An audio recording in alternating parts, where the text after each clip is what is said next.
Hello students, I Muhammad Bilal Bhatti, a physics teacher, welcome you all to another chapter of physics, chapter number 3, motion and force.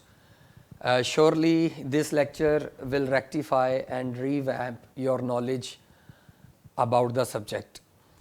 Chapter number 3 motion and force जो कि mechanics का एक part है जिसमें हम study करेंगे motion को, force को, और मोशन एंड फोर्स को आगे स्टडी करने में हम जो फिज़िकल क्वांटिटीज़ के साथ ट्रीट करेंगे इस चैप्टर में, उनमें सबसे पहले डिस्टेंस है, डिस्प्लेसमेंट है, वेलोसिटी, एक्सेलरेशन, मोमेंटम और न्यूटन के लॉज।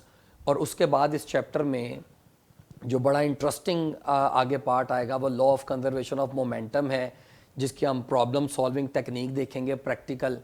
उसके बाद हम force due to water flow और law of conservation of momentum की फर्दर एप्लीकेशंस को देखते हुए लास्ट में इस चैप्टर का most interesting and easiest topic हम स्टडी करेंगे, जिसका टाइटल है प्रोजेक्टाइल मोशन। तो डियर स्टूडेंट्स, ये एक चैप्टर का ब्रीफ ओवरव्यू था। प्रोजेक्टाइल मोशन में हम देखेंगे कि जब किसी ऑब्जेक्ट को मूव करवाया जाता है 2 डायमेंशन में, आप ऐसे समझें कि जब कोई फुटबॉल प्लेयर फुटबॉल को किक लगाता है तो वो जो फुटबॉल की मोशन होती है वो असल में प्रोजेक्टाइल मोशन होती है। वो बड़ा इंटरेस्टिंग है, हम उसकी सारी फिज़िक्स को फॉर्मलाइज करेंगे और फिर प्रॉब्लम सॉल्विंग टेक्निक्स सीखेंगे। तो ये एक चैप्टर का ब्रीफ ओवरव्यू। हमारा जो आज का लेक्चर है उसमें हम बात करेंगे डिस्टेंस और डिस्प्लेसमेंट के हवाले से। आइए शुरू करते हैं। लेक्चर नंबर 1 डिस्प्लेसमेंट और डिस्टेंस के हवाले से ये इसका लर्निंग आउटकम है जो हमने सीखना है। Understand displacement from its definition and illustration. सिर्फ बुक में जितना लिखा है वो नहीं, मैंने जैसा कि अभी बोला था कि इंशाल्लाह मैं आपके जो करंट नॉलेज और सब्जेक्ट का जो भी मिसकॉन्सेप्शंस हैं इंशाल्लाह उनको भी रीवैम्प करूँगा। आप बड़े तवज्जो से सुनते जाएं और सीखते जाएं, बहुत ज़्यादा सीखने वाली चीज़ें आपके सामने आएंगी। तो डियर स्टूडेंट्स, डिस्प्लेसमेंट में सबसे पहले बात करते हैं डिस्टेंस के हवाले से। डिस्टेंस किसे कहा जाता है? कोई भी ऑब्जेक्ट जब मूव करता है, किसी एक पॉइंट से दूसरे पॉइंट तक जाता है और किसी भी पाथ पर जाता है, वो जो पाथ कवर करता है उस पाथ की जो लेंथ है उसको डिस्टेंस कहा जाता है। मतलब डिस्टेंस इज़ पाथ लेंथ। तो फिर डिस्प्लेसमेंट क्या होता है? तो डियर स्टूडेंट्स, जो डिस्टेंस है अगर वो शॉर्टेस्ट हो और एक सर्टेन डायरेक्शन में हो 2 पॉइंट्स के दरमियान, तो उसको डिस्प्लेसमेंट कह देते हैं। अगर मैं इसकी प्रॉपर डेफिनेशन बोलूँ तो हमें कहना चाहिए कि डिस्प्लेसमेंट इज़ लीस्ट और शॉर्टेस्ट डिस्टेंस बिटवीन 2 पॉइंट्स। लेकिन अगर मैं ये डेफिनेशन अभी जो बोली है ये अभी भी अधूरी डेफिनेशन है, क्योंकि अगर मैं बोलूँगा कि ये शॉर्टेस्ट डिस्टेंस बिटवीन 2 पॉइंट्स है तो वो तो किसी भी डायरेक्शन में हो सकता है। वो ए से बी भी हो सकता है, वो बी से ए भी हो सकता है। तो फिर इस डेफिनेशन में क्या गलती है? गलती ये है कि जो डिस्प्लेसमेंट है वो एक ख़ास डायरेक्शन में होगा, एक सर्टेन डायरेक्शन में होगा। अगर मैं कहूँगा ए से बी तक शॉर्टेस्ट डिस्टेंस, तो ये एक डिस्प्लेसमेंट है। अगर मैं कहूँगा बी से ए तक भी है तो ये कोई और डिस्प्लेसमेंट है। तो यहाँ से पता चलता है अगर डायरेक्शन बदलने से डिस्प्लेसमेंट बदल रहा है तो इसका मतलब डिस्प्लेसमेंट वेक्टर क्वांटिटी है। तो प्रिसाइजली स्पीकिंग हम कहते हैं कि it is shortest distance between 2 points in a certain direction, in a specified direction. जैसा कि आपने सीखा हुआ है कि वेक्टर क्वांटिटी ऐसी क्वांटिटी होती है जिसका मैग्नीट्यूड होता है और एक स्पेसिफाइड डायरेक्शन होती है। और बल्कि मुझे ये भी आपको बताना चाहिए कि ऐसी फिजिकल क्वांटिटी जिसका मैग्नीट्यूड हो, स्पेसिफाइड डायरेक्शन हो और वो फिजिक्स के लॉज को ओबे ना करे, वो फिर भी वेक्टर नहीं होती। तो precisely such a physical quantity which has magnitude, specified direction, and that quantity also obeys laws of vector is known as vector quantity. तो स्पेसिफाइड के ऊपर मैं जोर दे रहा हूँ। मैं एक और भी एग्जांपल आपको देता चलूँ।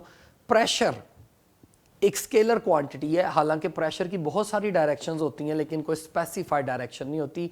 जैसे एक बैलून में हवा भरी हुई है तो उसकी हर तरफ प्रेशर अप्लाई हो रहा है, उसकी मैनी डायरेक्शंस हैं लेकिन कोई स्पेसिफाइड डायरेक्शन नहीं है। यही वजह है कि हम बोलते हैं कि प्रेशर स्केलर क्वांटिटी है। तो ये सीखने को मिला कि जो डिस्टेंस है वो पाथ लेंथ है और जो डिस्प्लेसमेंट है वो shortest distance between two points है जो कि एक सर्टेन डायरेक्शन में है। और ये बात आपको इस एनिमेशन, इस डायग्राम से भी समझ आ जानी चाहिए कि आपके सामने ये जो ब्लू कलर का पाथ आपको दिखाई दे रहा है, ये कर्व के अंदर ये सारा डिस्टेंस है इस स्टार्ट से लेकर इस एंड पॉइंट तक। जबकि इस स्टार्ट से लेकर इस एंड पॉइंट तक जो ग्रीन कलर का आपको पाथ दिखाई दे रहा है ये डिस्प्लेसमेंट है। जो ग्रीन कलर का पाथ है क्लियरली ये दो पॉइंट्स के दरमियान शॉर्टेस्ट डिस्टेंस है और एक स्पेसिफाइड डायरेक्शन में भी है। अगर मैं यही ग्रीन कलर का पाथ दूसरी ऑपोजिट डायरेक्शन में दिखा दूं तो ये भी डिस्प्लेसमेंट होगा, लेकिन ये कोई और डिस्प्लेसमेंट होगा, क्योंकि वेक्टर क्वांटिटी का चाहे मैग्नीट्यूड बदले चाहे डायरेक्शन बदले वो वेक्टर क्वांटिटी बदल जाती है। आपने इक्वल वेक्टर्स को डिफाइन किया है लास्ट चैप्टर में कि ये ऐसे दो वेक्टर्स होते हैं जिनका मैग्नीट्यूड और डायरेक्शन दोनों सेम होती हैं। तो डियर स्टूडेंट्स, ये जो ब्लू कलर का पाथ ये डिस्टेंस है और जो ग्रीन कलर में आपको दिखाई दे रहा है ये डिस्प्लेसमेंट है। मज़ीद डिस्टेंस और डिस्प्लेसमेंट को समझने के लिए एक शानदार एनिमेशन आपके सामने, जिसमें जो ब्लू कलर का पाथ आपको ये नज़र आ रहा है इस मूविंग बॉडी का ये डिस्टेंस है, और जो रेड कलर का पाथ आपको नज़र आ रहा है ए से बी तक। अभी जो हमारा ये समझने का, इस एनिमेशन के ज़रिए समझने का अंदाज़ है, ये ए से बी तक है। अगर मैं रास्ते में इस मूविंग बॉडी को कहीं पर रोकूंगा तो वहाँ तक का डिस्प्लेसमेंट और होगा, वहाँ तक का डिस्टेंस और होगा। लेकिन अगर हम यहाँ पर बात कर रहे हैं बिटवीन टू पॉइंट्स और उन दो पॉइंट्स का नाम ए और बी रखा गया है, तो जो ब्लू कलर में आपको दिखाई दे रहा है ये डिस्टेंस है, और जो ए से बी तक में रेड कलर में नज़र आ रहा है क्लियरली फ्रॉम डायग्राम, ये जो रेड कलर में दिखाई दे रहा है ए से बी तक, इसकी जो लेंथ है ये डिस्प्लेसमेंट है, इसका जो मैग्नीट्यूड है, और जो डायरेक्शन है वो डायरेक्शन ऑफ डिस्प्लेसमेंट है। यहाँ पर स्टूडेंट्स डिस्टेंस और डिस्प्लेसमेंट को समझने के बाद यहाँ पर एक इम्पॉर्टेंट पॉइंट जो समझने वाला, जो आप डिफरेंस भी कह सकते हैं डिस्टेंस और डिस्प्लेसमेंट का, वो ये कि डिस्प्लेसमेंट हमेशा डिस्टेंस से छोटा होता है या इक्वल होता है। अब सवाल है कि ऐसा क्यों होता है, तो वो डेफिनेशन से क्लियर है कि हमने बोला कि जो डिस्प्लेसमेंट है वो शॉर्टेस्ट डिस्टेंस है दो पॉइंट्स के दरमियान, वो लीस्ट डिस्टेंस है दो पॉइंट्स के दरमियान, इसका मतलब वो छोटा होगा डिस्टेंस से। लेकिन मैंने यहाँ पर लिखा है छोटा होता है या इक्वल भी हो सकता है। तो इक्वल कब हो सकता है, तो वो अगला पॉइंट आप चेक करें कि डिस्प्लेसमेंट डिस्टेंस के इक्वल उस वक्त होता है जब बॉडी स्ट्रेट लाइन में मूव कर रही हो। यहाँ पर भी अधूरी बात है, अगर मैं बोलूँ बॉडी स्ट्रेट लाइन में मूव कर रही है, वो स्ट्रेट लाइन में आगे चलती हुई एकदम वापस मोड़ आए, तो फिर प्रॉब्लम है।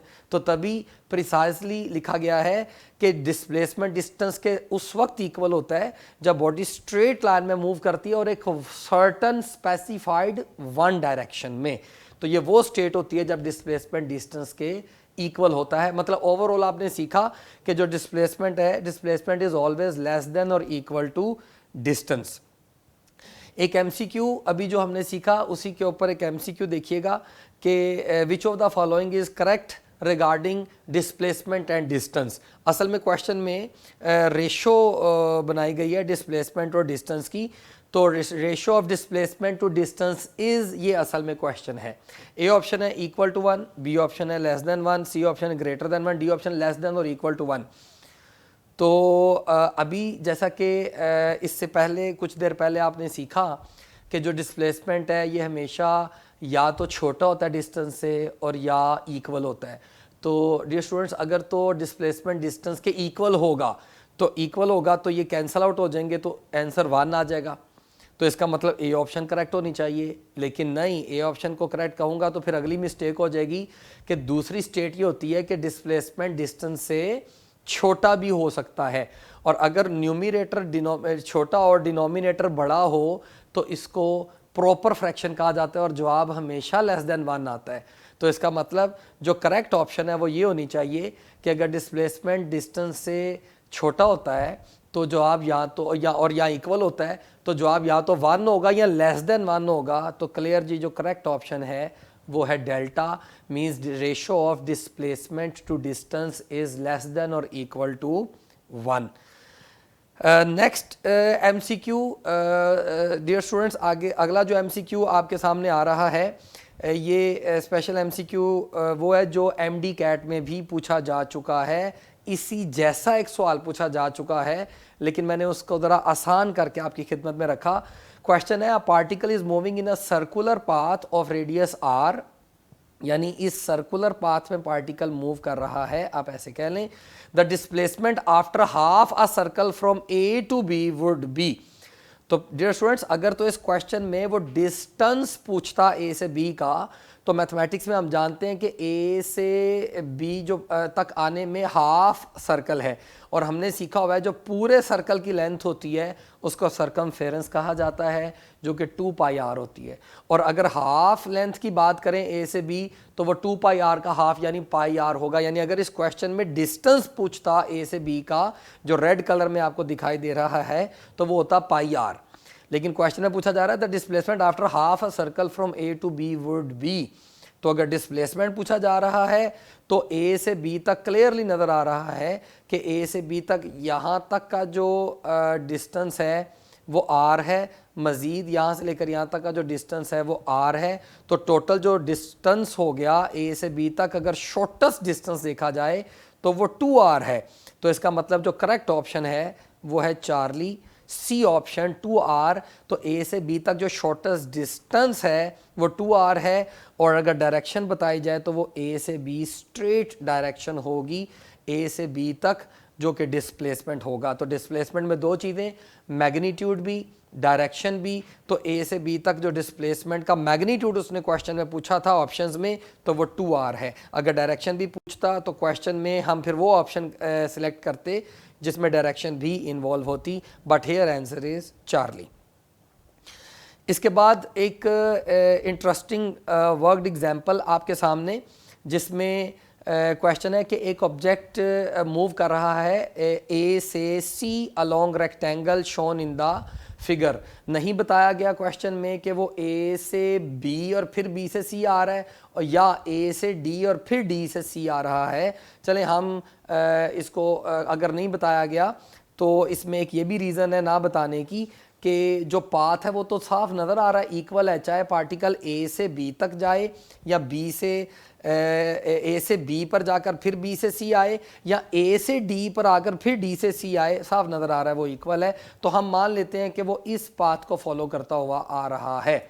तो आइए देखते हैं, क्वेश्चन में पूछा जा रहा है ए पार्ट में कि find the distance covered by the moving object. तो ए से सी तक आने का डिस्टेंस पूछा गया, और साथ ही साथ ए से सी तक पहुंचने का डिस्प्लेसमेंट भी पूछा जा रहा है। जस्ट मैग्नीट्यूड पूछा जा रहा है, मतलब डायरेक्शन की ज़रूरत नहीं।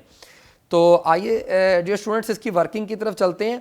तो वर्किंग में अगर हमें ए से सी तक का डिस्टेंस चाहिए तो क्लियरली डायग्राम में ए से सी तक आने में पहले ए से बी आते हैं, फिर बी से सी, और आपको डायग्राम में दिखाई दे रहा है कि जो हॉरिजॉन्टल पाथ है, आप हॉरिजॉन्टल ले लें या जो वर्टिकल ले लें, ये 1 किलोमीटर है। जो एक कैलिब्रेशन है वो 1 किलोमीटर है। इसका मतलब ये 1 2 3 4 5 6 7 8, तो इसका मतलब जो डिस्प्लेसमेंट है, जो डिस्टेंस है वो 8 किलोमीटर है। 5 + 3, ए से बी 5 किलोमीटर और बी से सी 3 किलोमीटर, तो टोटल डिस्टेंस हो गया 8 किलोमीटर। अब बी पार्ट में पूछा जा रहा है कि बताइए डिस्प्लेसमेंट का मैग्नीट्यूड क्या होगा। तो मैं दोबारा यहाँ पर अगर डायग्राम बना के आपको रफली दिखा दूँ, तो ये पॉइंट अगर ए और ये पॉइंट सी, तो अगर ए से सी तक का डिस्प्लेसमेंट कहूँ तो वो शॉर्टेस्ट डिस्टेंस मतलब ये होगा।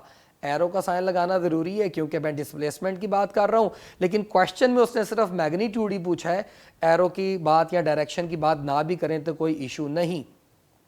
तो जैसा कि हमने इसके ए पार्ट में देखा कि ये 5 किलोमीटर है और ये 3 किलोमीटर है, तो इसका मतलब अगर मुझे ए से सी तक की लेंथ चाहिए या ए से सी तक का पाथ चाहिए, तो मैं पाइथागोरस थ्योरम से इसको एवेलुएट कर सकता हूँ।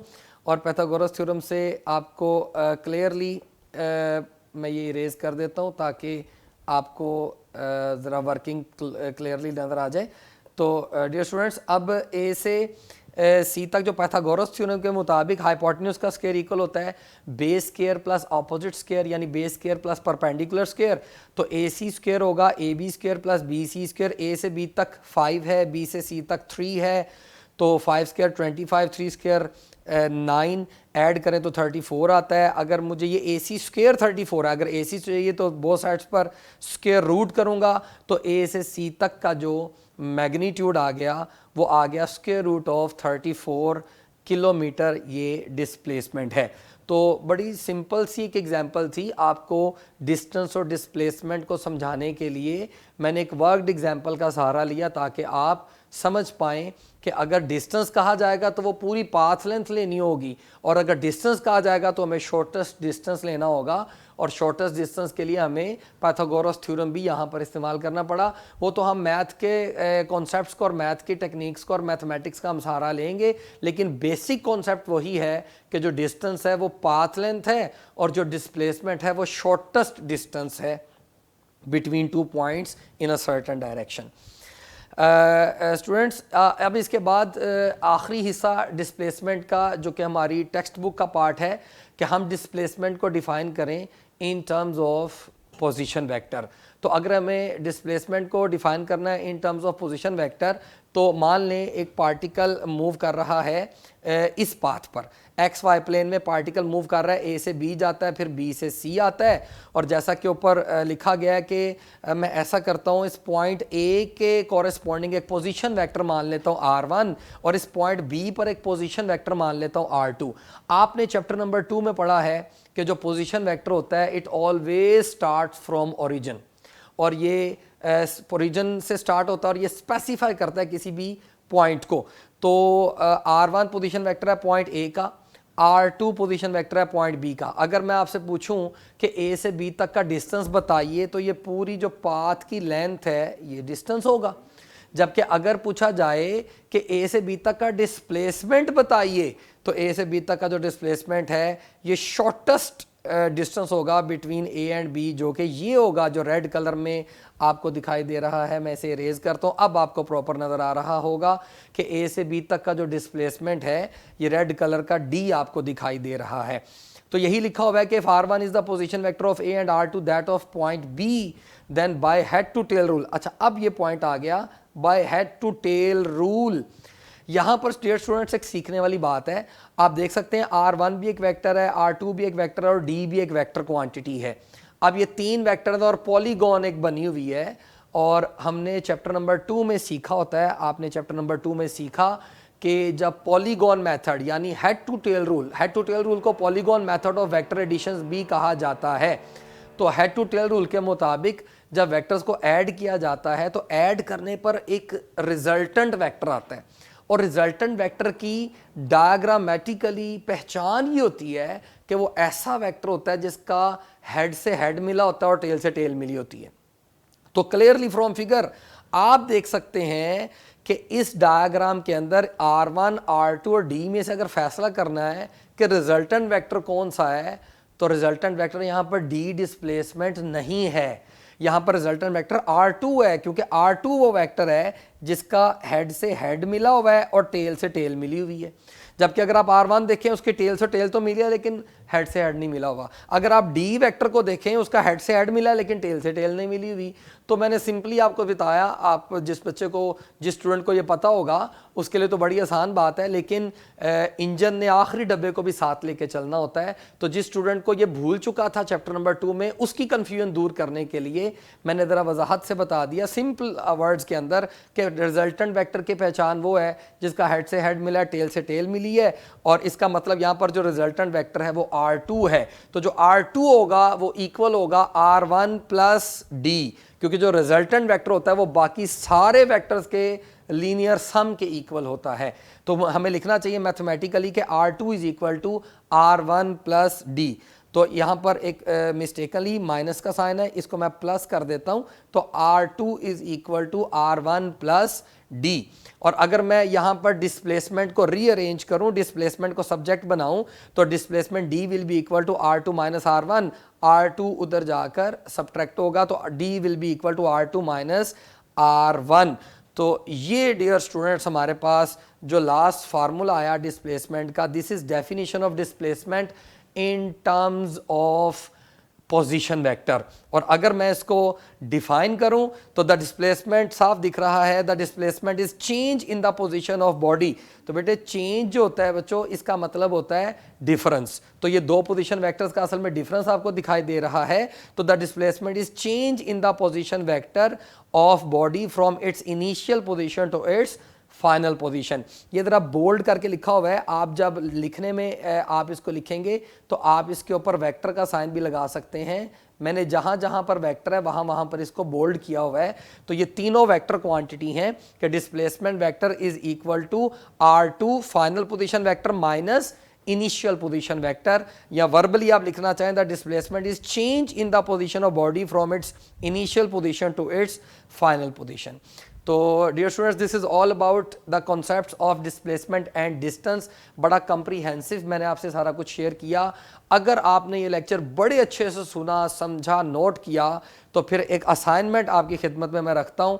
ये एक बड़ा ही सिंपल क्वेश्चन, अगर आपने मेरी जो पढ़ाई हुई समझाई हुई वर्कड एग्जाम्पल कर ली, 2 MCQs कर लिए, सारी मिसकॉन्सेप्शंस को ठीक कर लिया, चीज़ों को समझ लिया, जिन जिन पॉइंट्स पर मैंने जोर दिया है, जो मिसकॉन्सेप्शंस हैं जिन पर जोर दिया है, अगर वो अंडरस्टैंड कर ली तो ये असाइनमेंट आपको बड़ी आसान लगने वाली है। क्या particle is moving in a circular path of radius r, what would be the ratio of displacement to distance in quarter circle.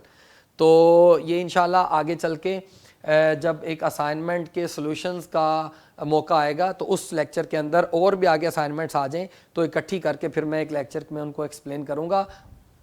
आप ज़रूर इस असाइनमेंट का आंसर कमेंट्स में करें, आप बताएं इसका जवाब, ताकि आपका कॉन्फिडेंस बूस्ट हो। और जाहिर है इस असाइनमेंट को वही अटेम्प्ट करेगा जो लेक्चर को गौर से सुनेगा और जो बड़ा सीरियस होकर इन लेक्चर्स को सुनेगा और समझेगा।